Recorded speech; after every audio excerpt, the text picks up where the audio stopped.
Siapa sangka, di balik senyum lembut dan aroma sate yang menggoda dari warung kecil milik janda muda itu, tersimpan rahasia kelam yang perlahan menggerogoti jiwanya.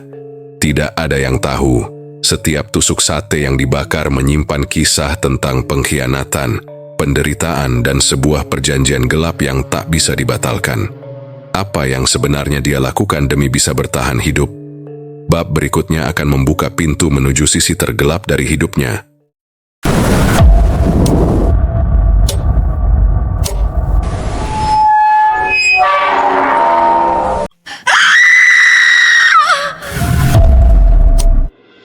Namanya gadis, cantik, muda, dan punya sorot mata yang dulu katanya bisa bikin lelaki jatuh cinta dalam sekali pandang. Tapi sekarang, wajah itu sering tertutup kerudung tipis dan tatapan kosong yang lebih sering ngelamun daripada menatap masa depan. Usianya baru 20 tahun. Harusnya ini masa di mana cewek seumurannya sibuk dandan, pacaran, atau kuliah. Tapi hidup gadis nggak seindah itu. 2 bulan lalu, suaminya meninggal dunia karena kecelakaan kerja di proyek bangunan. Tubuhnya remuk tertimpa beton. Pulang tinggal nama dan peti mati. Sejak hari itu, dunia gadis runtuh. Hidupnya berubah. Dia sendirian. Suaminya pergi, meninggalkan seorang anak perempuan kecil berusia 2 tahun. Namanya Nirmala. Anak itu belum mengerti apa-apa, tapi matanya sering sembab. Mungkin karena sering lihat ibunya nangis, atau karena dia juga merasakan kesedihan itu, meski belum bisa mengucapkannya. Gadis sempat tinggal di rumah orang tuanya di kampung, tapi nggak betah. Omongan orang kampung lebih tajam dari silet. Janda muda itu bawa sial, nggak lama lagi juga kawin lagi. Goda suami orang, begitu terus. Bahkan saudaranya sendiri ogah bantu. Setiap kali gadis pinjam uang, jawabannya selalu sama. Kami juga susah. Padahal mereka tahu gadis cuma punya sisa uang dari jual perhiasan nikah dan motor peninggalan suaminya. Itu pun sudah habis buat bayar susu dan popok Nirmala. Akhirnya gadis ambil keputusan. Dia ninggalin kampung dan pindah ke kota kecil, nyewa kontrakan sempit di pinggir jalan dekat rel kereta. Satu petak ukuran 2x3 tanpa jendela, temboknya lembab, dan atapnya bocor kalau hujan turun. Tapi itu yang paling murah dan yang paling penting, jauh dari orang-orang yang cuma bisa nyinyir. Kontrakan itu sunyi, terlalu sunyi, apalagi kalau malam datang. Angin suka masuk dari sela-sela dinding yang bolong. Bunyi gesekan seng dan kayu lapuk bikin bulu kuduk berdiri. Kadang terdengar suara langkah kaki di luar, padahal nggak ada siapa-siapa. Suara bisikan dari loteng, atau suara Nirmala yang tiba-tiba tertawa sendiri di sudut kamar. Tapi semua itu dianggap gadis sebagai hal biasa. Mungkin cuma perasaannya saja, mungkin cuma karena dia stres. Karena ya, siapa yang nggak stres? Setiap hari gadis cuma duduk memeluk lutut di pojokan, sambil melamun. Mikirin masa depan, mikirin gimana caranya bisa kasih makan anaknya besok. Gula udah habis, beras tinggal segenggam. Nirmala butuh susu, dan gadis nggak tahu harus ngapain. Di jalan kadang ada lelaki iseng yang nyapa dengan pandangan jijik. Ada yang nawarin kerjaan tapi ujung-ujungnya minta ditemani tidur.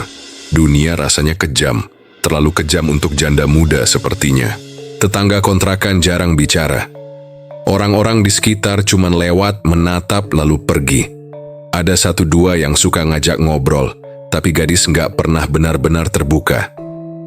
Hingga satu malam, ketika hujan turun deras dan suara petir menyambar dari kejauhan,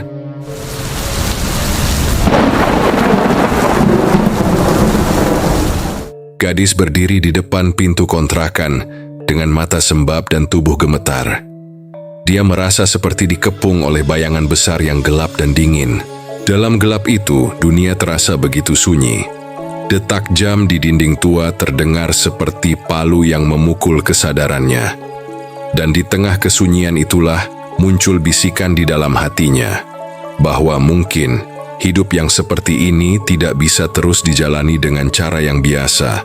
Mungkin ada jalan lain, Jalan yang selama ini tidak pernah ia pikirkan, jalan yang bisa memberinya uang, kekuatan, dan kebebasan. Tapi entah kenapa, udara malam itu terasa lebih dingin dari biasanya. Malam itu di sebuah gang sempit dekat kontrakan gadis, suasana terasa sunyi dan dingin menusuk. Hanya terdengar sesekali suara langkah kaki orang yang berlalu lalang.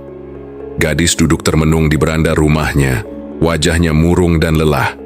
Suara tangisan anaknya yang tak kunjung berhenti membuat hatinya semakin berat. Bayinya menangis terus-menerus karena tidak diberi susu, sementara gadis yang mulai stres karena hidup serba sulit itu terkadang jadi kehilangan kesabaran. Dari balik jendela rumah sebelah, tetangganya, Rini, seorang perempuan paruh baya yang ramah dan suka memperhatikan lingkungan sekitar, mengamati gadis. Rini tahu betul tekanan yang gadis alami. Suatu sore saat gadis duduk sendirian di depan kontrakannya, Rini akhirnya memberanikan diri menghampiri. "Hai gadis, aku lihat kamu kelihatan capek banget. Anakmu sering menangis ya. Kamu jangan terlalu keras, nanti kasihan sama si kecil," kata Rini dengan suara lembut. Gadis menghela napas panjang lalu membuka diri. "Iya Bu Rini, aku capek susah banget sekarang. Dagangan gak laku, anakku terus nangis minta susu, aku gak punya cukup uang buat beli susu bubuk. Kadang aku sampai frustasi, sampai-sampai aku jadi kasar sama dia," ujar gadis sambil menunduk.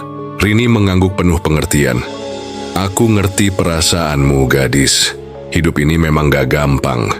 Tapi aku punya saran, coba jualan sate aja, tapi bukan sate biasa.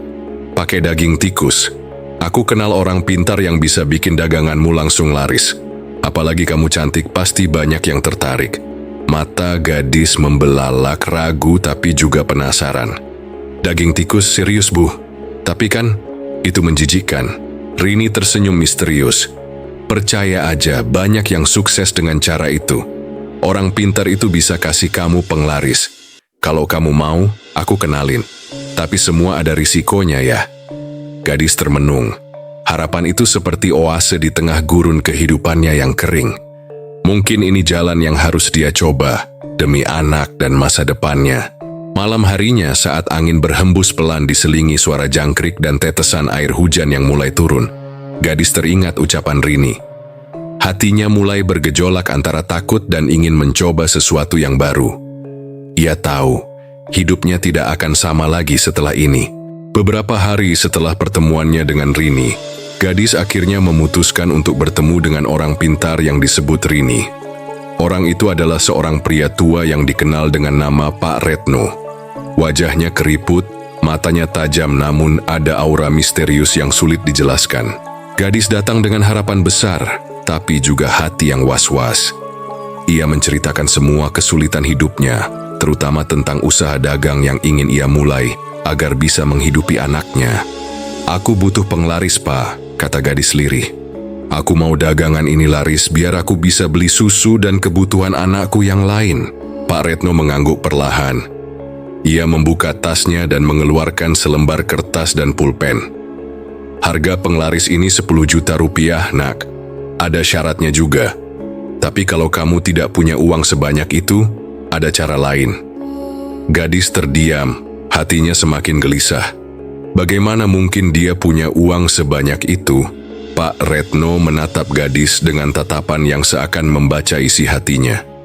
"Kalau nggak bisa bayar uang, kamu bisa bayar dengan badanmu," katanya dengan suara dingin dan berat.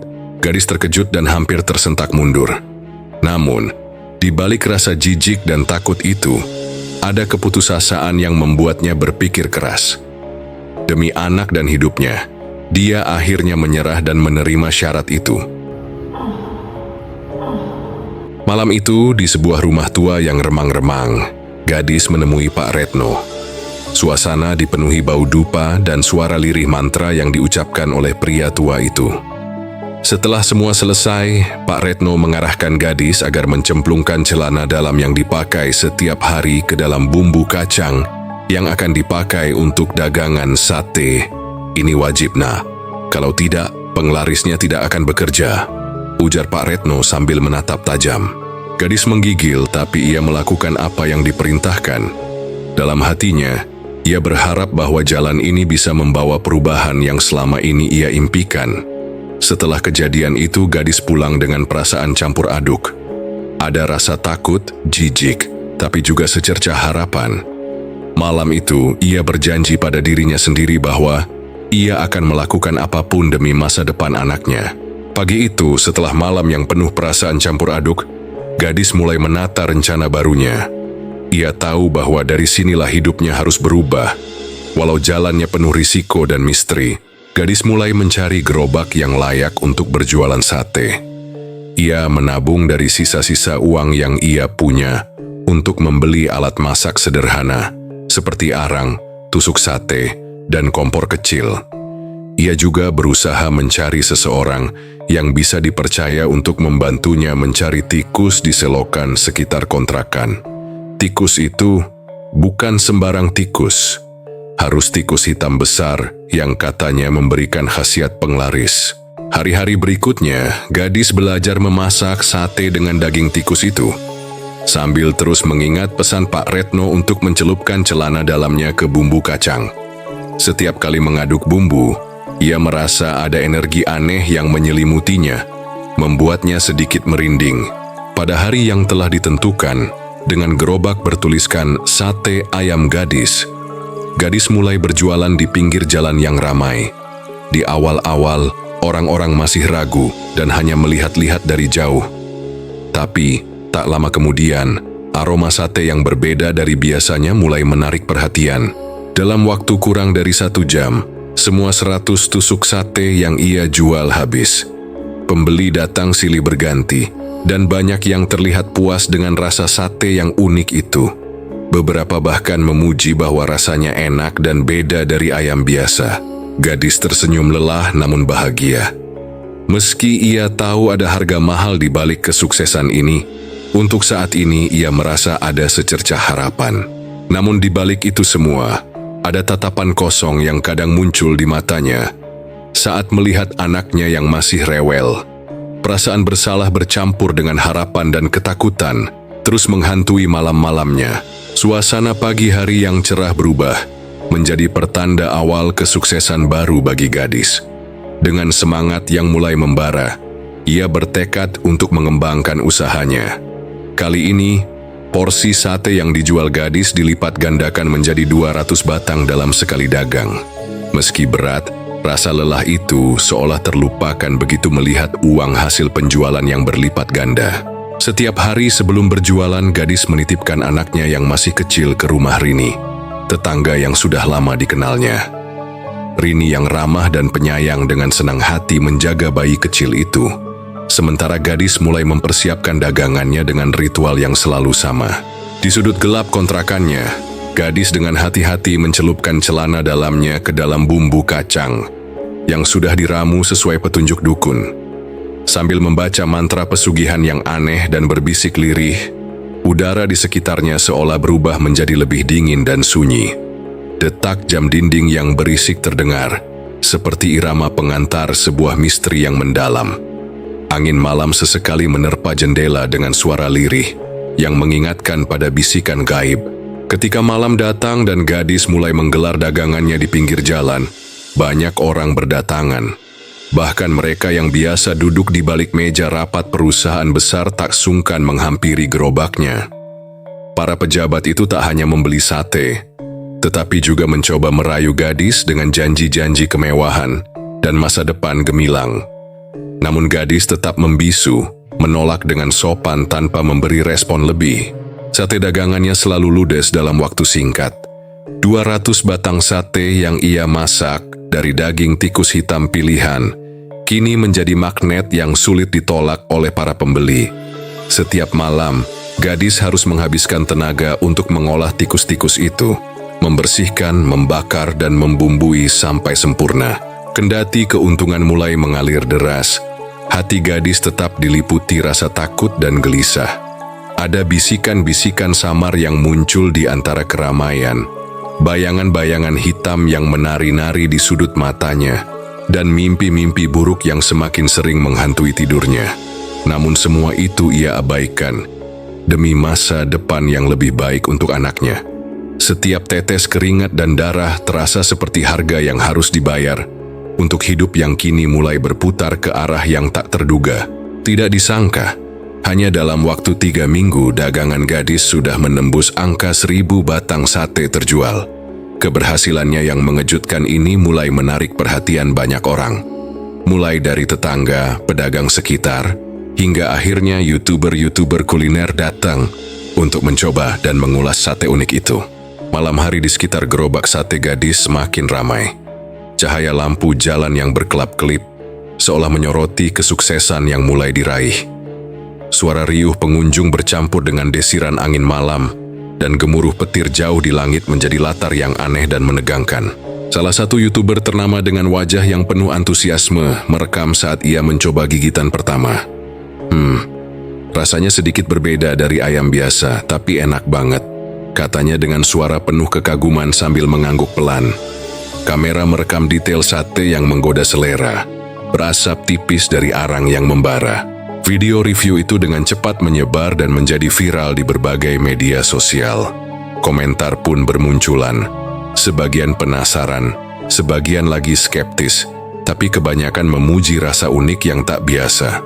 Sate janda cantik ini memang beda, bumbunya lezat dan legit, tulis salah satu pengikut di kolom komentar.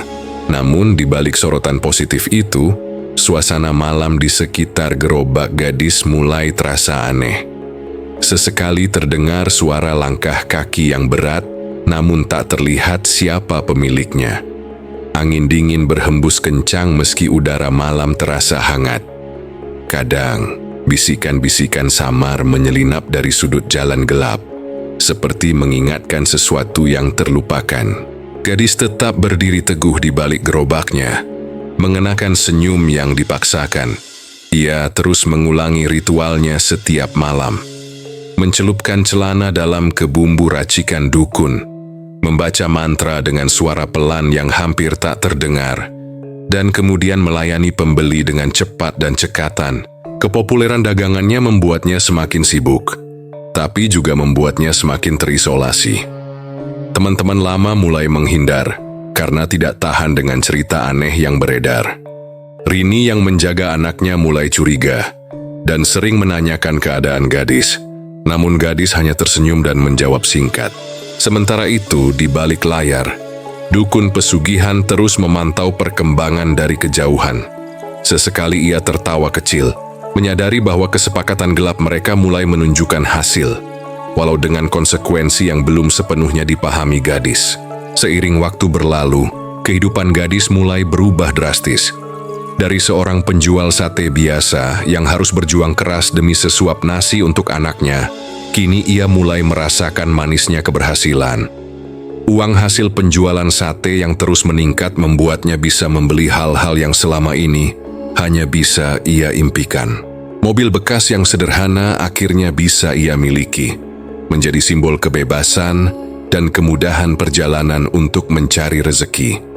Handphone terbaru dengan layar besar dan kamera canggih pun menjadi miliknya, memudahkan gadis berkomunikasi dan mempromosikan dagangannya di media sosial. Bahkan perhiasan emas mulai menghiasi tubuhnya, dari kalung, gelang, hingga cincin berkilauan yang menarik perhatian setiap orang yang melihat. Di depan cermin, gadis tak lagi mengenali sosoknya yang dulu penuh kelelahan dan nestapa. Kini ia terlihat lebih segar, lebih menarik, dan penuh percaya diri. Alat makeup baru ia pelajari dengan tekun, menciptakan tampilan yang membuatnya semakin menawan di mata para pelanggan. Setiap malam sebelum tidur, ia tersenyum sendiri membayangkan masa depan yang lebih baik untuk dirinya dan anaknya. Suasana di sekitar gerobaknya pun berubah.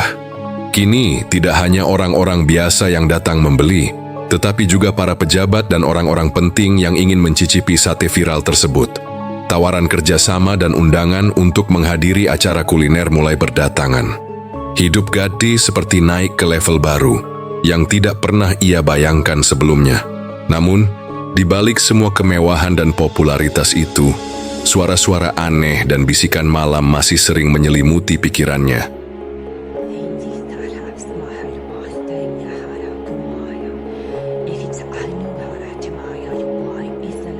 Malam-malam yang dulu sunyi kini dipenuhi dengan angin dingin dan detak jam yang terasa makin keras di telinganya.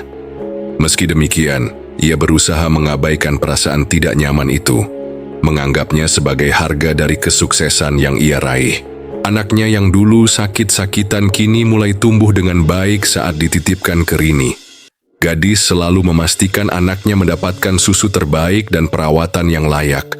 Namun, rasa bersalah kadang merayapi hatinya ketika ia harus meninggalkan anaknya setiap kali berjualan. Berusaha menekan suara kecil dalam hatinya yang merasa ada sesuatu yang salah. Dukun itu tetap menjadi sosok yang selalu ada di balik kesuksesan itu, meskipun jarang muncul di depan gadis. Ia sesekali mengingatkan gadis melalui pesan-pesan samar agar tetap menjaga kontrak yang telah mereka buat. Tetapi gadis mulai merasa ada beban berat yang tidak bisa ia hindari, meski ia enggan mengakuinya. Di balik kilauan perhiasan dan kemewahan, bayang-bayang gelap mulai mengintai, menunggu saat yang tepat untuk kembali menghantui kehidupan gadis. Namun untuk saat ini, ia masih menikmati masa-masa manisnya, menatap masa depan dengan penuh harapan. Meskipun malam terus membawa bisikan misterius yang tak kunjung reda, meski kehidupan gadis mulai berubah menjadi lebih baik secara materi, namun ada sesuatu yang gelap mulai merayapi kesehariannya. Teror yang dulu hanya samar-samar kini mulai muncul dengan jelas, membuat setiap malamnya menjadi penuh kecemasan dan ketakutan. Di malam yang sunyi, saat angin dingin berhembus dan suara dedaunan bergesekan di luar kontrakannya, gadis sering mendengar suara aneh. Suara tangisan halus seperti suara kuntilanak yang berbisik pelan, membuat bulu kuduknya berdiri. Kadang ia juga melihat sosok pocong yang melintas dengan gerakan melayang, membuat jantungnya berdegup kencang tanpa bisa dijelaskan. Kontrakan yang dulu terasa seperti tempat berlindung, kini berubah menjadi sarang ketakutan. Setiap pintu yang berderit, langkah kaki yang samar di lorong gelap, bahkan suara napas berat di balik jendela membuat gadis sulit tidur. Matanya sering terpejam, tapi pikirannya terus dihantui bayangan-bayangan menakutkan. Saat berjualan pun teror tidak berhenti. Di tengah keramaian, gadis pernah merasa ada sesuatu yang mengikuti dari balik kerumunan pembeli. Beberapa kali ia melihat bayangan samar yang menatapnya dengan mata merah menyala. Tapi begitu ia menoleh, tak ada siapa-siapa di sana. Tekanan semakin terasa ketika malam demi malam, mimpi buruk menghampiri. Dalam tidurnya, ia selalu didatangi sosok hantu anak kecil yang menangis pilu. Juga kuntilanak yang menatapnya dengan wajah penuh dendam. Mimpi itu begitu nyata, hingga gadis sering terbangun dengan tubuh basah oleh keringat dingin. Ketakutan mulai merayap ke dalam pikirannya. Gadis menjadi mudah gelisah dan paranoid, selalu merasa diawasi. Setiap suara kecil yang terdengar membuatnya melompat ketakutan. Tapi yang lebih menakutkan, ia mulai merasa ketagihan dengan kekuatan gaib yang telah mengubah hidupnya. Rasa takut itu bercampur dengan rasa ingin memiliki lebih banyak kekuatan, lebih banyak pengaruh. Tui malam-malam panjang itu terasa seperti hukuman yang harus ia jalani. Sebuah konsekuensi dari perjanjian yang dibuat dengan dukun itu. Gadis sadar, kekayaan dan kemudahan yang ia dapatkan tidak datang tanpa harga yang mahal. Tapi ia tak tahu harus bagaimana, terperangkap antara keinginan untuk hidup lebih baik dan ketakutan yang menggerogoti jiwa. Dalam keheningan malam, terdengar suara detak jam tua yang berdentang pelan.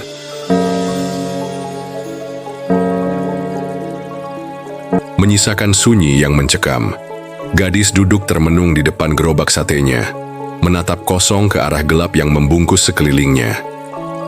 Angin malam membawa bisikan-bisikan samar, seperti mengingatkan bahwa sesuatu yang buruk sedang menunggu untuk terungkap. Teror itu bukan hanya soal hantu dan suara aneh. Ia mulai merasakan tekanan batin yang semakin berat, seolah ada sesuatu yang ingin mengambil alih hidupnya. Gadis tahu, ini baru permulaan dari masalah yang jauh lebih besar, tapi ia belum siap menghadapi kengerian yang akan datang. Malam itu, setelah berjualan hingga larut, Gadis pulang dengan langkah yang lebih berat dari biasanya. Hati kecilnya sudah mulai gelisah. Bayang-bayang teror yang kian nyata membuatnya tidak bisa tenang. Setibanya di kontrakan, ia mendapati kabar yang membuat seluruh dunia seolah runtuh di hadapannya. Anaknya, yang selama ini menjadi alasan gadis berjuang keras, tiba-tiba meninggal dunia secara mendadak. Kabar itu datang dari Rini, sahabat sekaligus orang yang selama ini menitipkan anaknya saat berjualan. Rini dengan suara bergetar mengabarkan bahwa bayi kecil itu ditemukan tak bernyawa di dalam kamar kontrakan. Gadis terkejut dan terpukul. Ia segera dibawa ke rumah sakit dengan harapan ada keajaiban. Namun dokter yang memeriksa menyatakan tidak menemukan tanda-tanda penyakit serius, bahkan tidak ada luka atau tanda kekerasan. Hanya diagnosa singkat, serangan jantung pada bayi yang begitu kecil. Sungguh sesuatu yang sulit dimengerti. Di balik kepedihan itu, gadis terdiam termenung. Pikirannya kacau. Ia merasa seperti terjatuh ke jurang yang tak berujung. Bagaimana mungkin anaknya meninggal tiba-tiba tanpa sebab? Rasa frustasi dan kesedihan membuatnya memutuskan untuk berhenti berjualan sehari penuh. Malam itu sepi semakin pekat. Namun di tengah sunyinya malam, terdengar suara halus seorang wanita berbisik dari sudut gelap kamar. Suara itu dingin dan menyeramkan, mengatakan bahwa kematian anaknya adalah awal dari sebuah petukaran. Suara itu menjelaskan bahwa anaknya telah dijadikan tumbal untuk memberikan kekayaan dan keberuntungan kepada gadis. Gadis terperangah, jantungnya berdegup cepat. Semua yang selama ini ia alami mulai terkuak satu persatu. Dukun itu yang memberinya kekuatan dagang ternyata menyembunyikan rahasia kelam ini. Ia tak pernah memberitahu bahwa harga yang harus dibayar sangat mahal, nyawa anaknya. Dalam keheningan malam yang mencekam, gadis merasakan dingin yang menusuk tulang, seperti bisikan arwah yang terus mengelilinginya. Ia merasa tertipu, merasa hancur, tapi juga bingung harus berbuat apa. Apakah ia harus melawan kekuatan itu atau menerima takdirnya? Kepedihan yang dalam menyelimuti hati gadis. Ia menyadari bahwa perjanjian gelap itu bukan hanya soal keberuntungan dan uang, tapi juga pengorbanan yang tak bisa dianggap enteng. Suara wanita itu terus bergema di kepalanya, memperingatkan bahwa ini baru awal dari konsekuensi yang akan datang. Dengan air mata yang mengalir deras, gadis berjanji dalam hati untuk mencari tahu kebenaran lebih dalam. Ia harus menghadapi dukun itu dan menuntut jawaban. Tapi di dalam hatinya, ia juga tahu langkah itu penuh risiko dan bahaya yang belum pernah ia bayangkan. Sementara itu, di luar sana, dunia terus berputar. Namun bagi gadis, segalanya kini berubah. Gelap dan terang bertarung dalam dirinya, antara harapan dan ketakutan, antara cinta dan kehilangan. Malam itu, di tengah suara angin yang berdesir dan detak jam tua yang berirama pelan, gadis terdiam dalam kesendirian. Ia tahu, perjalanan yang sebenarnya baru saja dimulai, dan jalan yang harus ia lalui penuh dengan misteri dan bahaya yang mengintai di setiap sudut. Hari itu, gadis mengumpulkan keberanian yang tersisa dalam dirinya.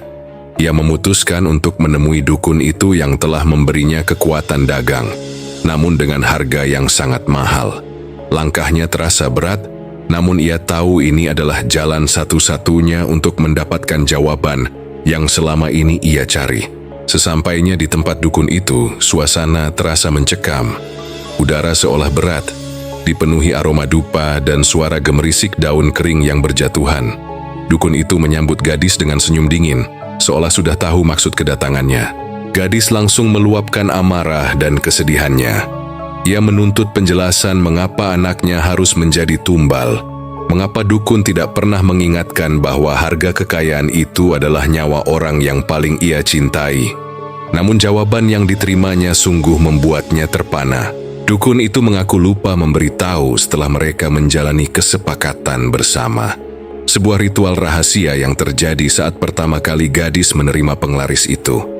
Dia mengatakan bahwa memang begitulah hukum dari dunia gaib, bahwa setiap kekuatan ada balasannya, dan tumbal anak adalah bagian dari kontrak yang tak bisa dihindari. Gadis marah bukan main. Tetapi di balik kemarahannya ada kesunyian dan kekosongan yang mendalam. Dalam hatinya yang paling dalam ada perasaan campur aduk. Ia merasa sakit hati sekaligus bingung. Terkadang, ia bahkan merasa kesal dengan anaknya sendiri. Merasa bahwa beban hidupnya terlalu berat untuk seorang ibu muda seperti dirinya. Namun pikiran itu seketika membuatnya terdiam. Ia sadar bahwa anaknya bukanlah beban, melainkan satu-satunya alasan ia bertahan hidup selama ini. Dengan cepat, perasaan itu berubah menjadi penyesalan dan harapan baru. Akhirnya gadis memutuskan untuk tidak menyerah. Ia mengeluarkan uang 10 juta rupiah, hasil jerih payah berjualan sate selama ini. Ia bertekad meminta bantuan dukun itu sekali lagi, berharap bisa memperbaiki keadaan atau setidaknya mendapat jalan keluar. Namun dukun itu menatapnya dengan dingin dan berubah pikiran. Ia mengatakan bahwa kontrak pesugihan itu hanya berlaku 1 bulan dan 10 juta rupiah yang gadis bawa itu hanyalah jumlah kecil untuk yang sudah menggunakan kekuatan gaib selama ini. Dukun itu menuntut sesuatu yang lebih, layanan kembali dari gadis sebagai syarat perpanjangan kekuatan.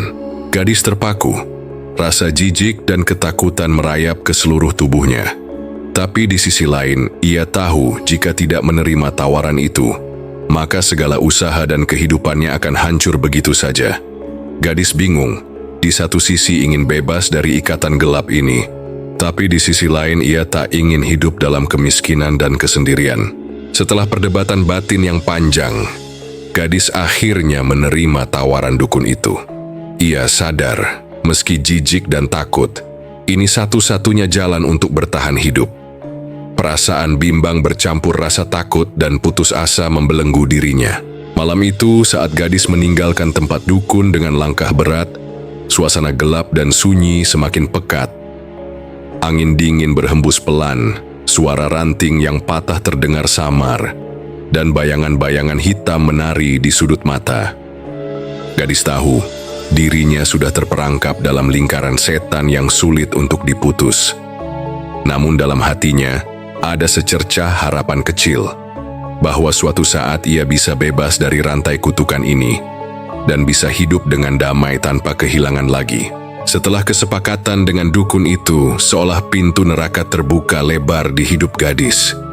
Teror yang selama ini hanya samar, dan bisa ia tahan mulai berubah menjadi nyata dan tak tertahankan. Malam-malamnya kini dipenuhi dengan suara-suara aneh yang datang tanpa aba-aba. Suara langkah kaki berat di lorong sempit kontrakannya. Pintu yang berderit sendiri seolah didorong tangan gaib. Bisikan-bisikan lirih dari sudut ruangan yang gelap.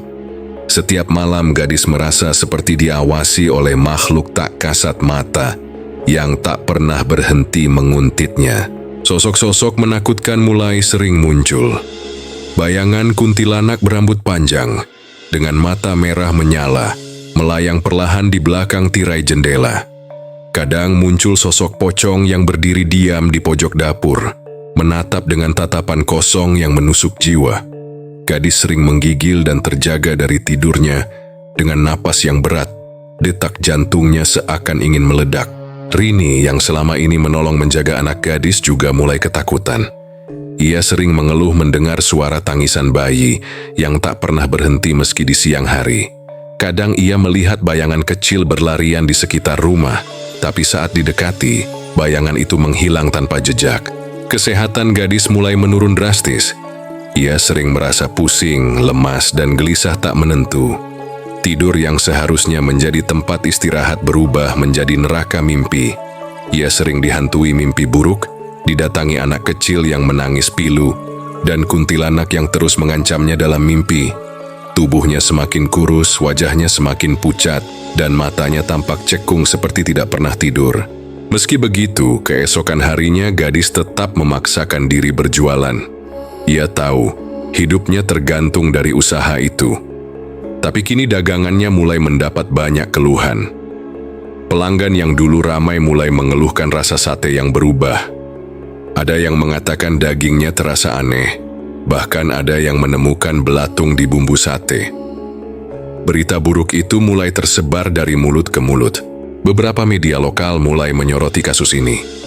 Judul-judul sensasional seperti janda cantik pesugihan sate, terjerat kutukan gelap, atau penjual sate viral. Di balik kesuksesan ada misteri mengerikan, menghiasi berita online dan media sosial. Orang-orang yang dulu memuji kini mulai menjauh, dan yang lebih parah, beberapa orang mulai sakit setelah makan sate buatannya. Gadis yang sudah tertekan karena teror gaib kini harus menghadapi tekanan sosial yang luar biasa. Ia merasa tertipu, dikhianati oleh dukun dan dunia yang kejam. Rasa bersalah, takut, dan stres terus menghantuinya. Ia bahkan mendapat ancaman dari beberapa korban yang menuntut pertanggungjawaban. Suasana kontrakan yang dulu terasa biasa kini penuh dengan ketegangan dan kegelapan yang mencekam. Angin malam membawa suara jeritan halus, pintu berderit membuka dan menutup sendiri, dan gadis sering merasa seperti ada yang menyentuh bahunya saat sendirian. Malam-malamnya kini lebih sering diisi dengan tangisan dan doa agar semua ini segera berakhir. Namun kenyataan pahit terus menghantui, bahwa harga dari kekayaan yang didapat adalah penderitaan yang tak pernah berakhir. Hari-hari gadis semakin suram. Tekanan hidup, teror gaib, dan berita buruk yang terus menyebar membuatnya tak tahan lagi. Ia merasa hidupnya hancur, namun ia tak tahu harus bagaimana mengakhirinya. Dengan sisa tenaga yang ada, gadis memutuskan untuk kabur dari kota tempatnya berjualan sate. Ia berencana membawa semua perhiasan, uang, dan barang berharganya untuk memulai hidup baru di tempat lain. Namun, upaya itu tidak berjalan mulus. Setelah beberapa hari bersembunyi, polisi menangkap gadis atas laporan banyak pihak yang merasa dirugikan. Polisi menemukan bukti-bukti penggunaan daging tikus dalam dagangannya. Berita ini semakin menghebohkan masyarakat dan media.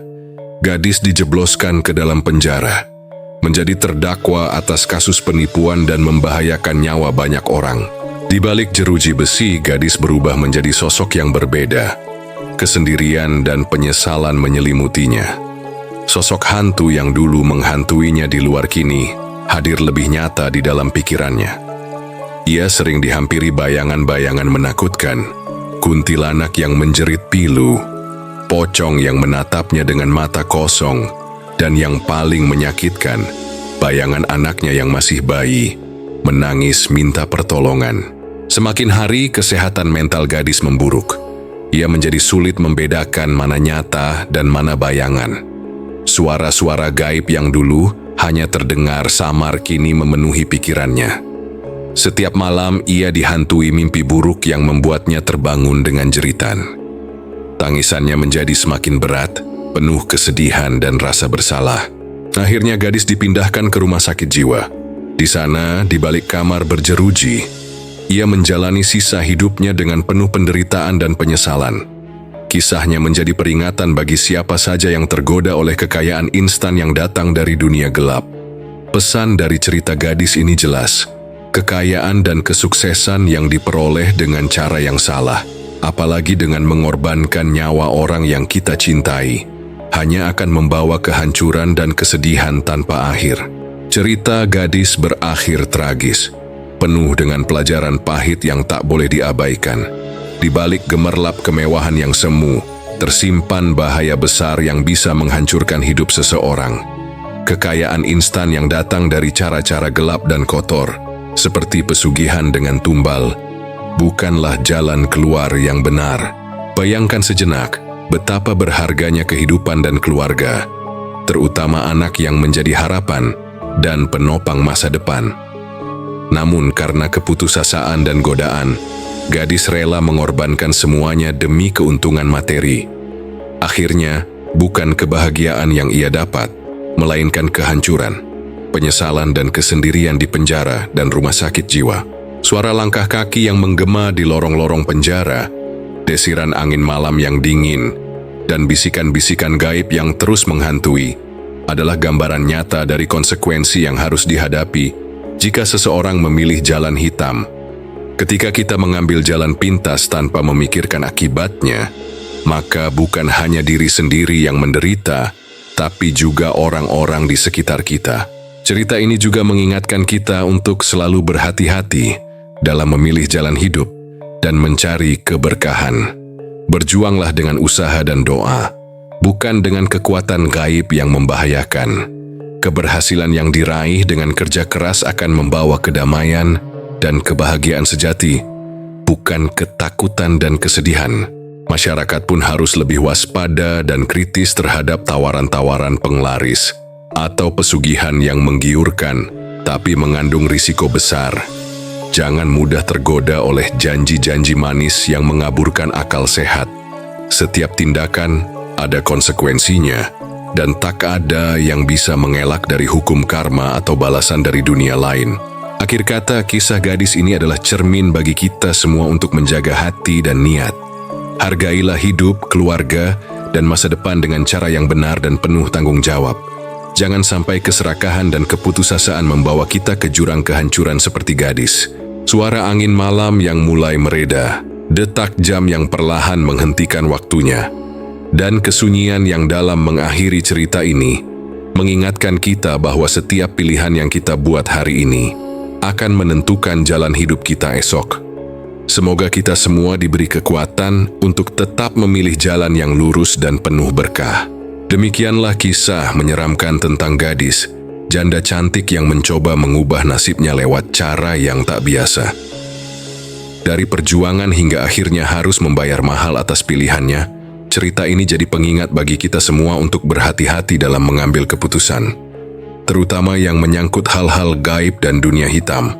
Kalau kamu suka dengan kisah horor seperti ini, jangan lupa untuk like, subscribe, dan aktifkan lonceng notifikasinya agar kamu tidak ketinggalan cerita horor lainnya yang pastinya akan membuat bulu kuduk merinding.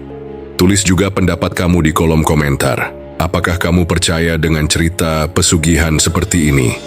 Atau pernah punya pengalaman seram yang mirip?